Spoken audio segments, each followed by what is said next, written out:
Do you want to keep your cleaning staff loyal, committed and dedicated to your business?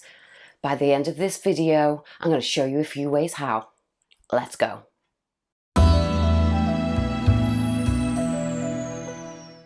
So I have been in business as a cleaning business owner for almost 11 years. My longest member of staff next to me is 8 years, and I have a couple of them. Then it's 7, 6, 5 and so on. My turnover of staff was 37% last year. According to statistics in the cleaning industry, our turnover of staff can be 75% or more. What am I doing differently to make staff stay with me for longer? Do I pay them more than anybody else in the cleaning industry? Nope. Do I give them benefits upon benefits upon benefits that are a cost to my business? Nope. Do I put a gun to their head or practice any sort of voodoo or black magic to control their minds to make them stay with me year after year? No. So what's the secret? What's the big secret? My secret sauce, if there was one, would have to be that I create a culture within my business that I would be happy to work for. So I want you to ask yourself a really, really big and answer honestly question to yourself. And the question is this: would you work for you? So how's your training? How's your staff support? How's your staff social circle? How's your staff progression and development within your business? Is there any? What benefit packages do you offer? What support do you offer? How friendly are you? I'm just going to go over a few things that we do within my business and have done throughout the years that we think have helped greatly with our staff retention. Always make sure you pay your employees well and you pay them on time. In the UK, we have a minimum wage and we have national minimum wage. I'm going to include some links down below that's going to cover information from the HMRC and government on guidance on payment. You should be paying staff travel time if they go from job A to job B to job C.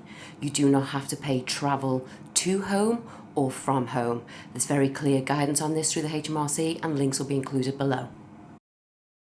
There is no technical guidance on paying mileage to cleaning staff or any other staff, but there is tax relief offered to employers and employees for such.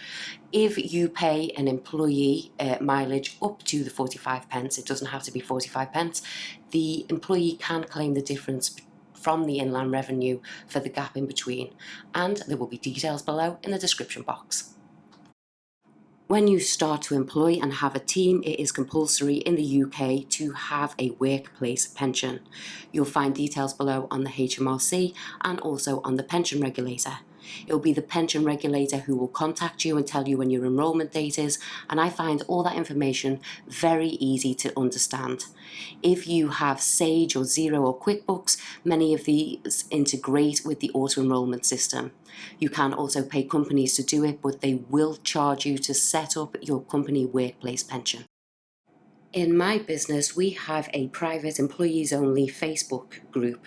We use this to share achievements if a client's rung in or emailed with positive feedback.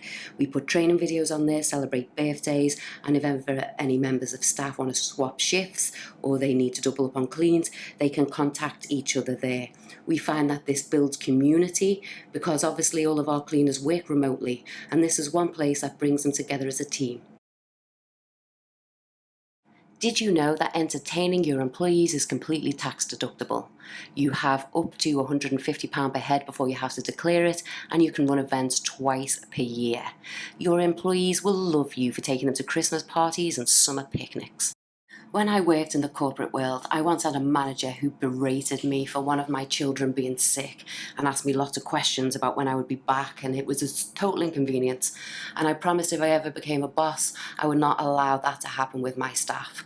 So we give flexibility for sports days, for Christmas school plays, for parents' attendance, a parents' evening or special events at the school. We find that if we give our employees time to be with their family and to do their commitments, then they give back to us when we need help or cover. Quid pro quo, baby. Always be respectful, fair and firm with your workers. Also, ask for feedback. We regularly send out an anonymous questionnaire to our staff where we can ask them questions about how we perform for them. This feedback, sometimes it might not be the most pleasant. You might be thinking you do something perfectly well, and then you receive an anonymous feedback that says, no, you suck. It can be hard to hear that, but it's also a good reference point and starting point in order to create a better team culture, and a better working environment. My mum taught me to treat how you want to be treated, and you won't go far wrong in this life. So, how many of those things have you tried in your business?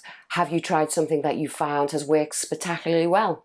Have you tried one of the things in the list and thought it was a really big fail? And after reviewing the points we spoke about in this video, and after now thinking about your own business, let's go back to that original question. Would you work for you?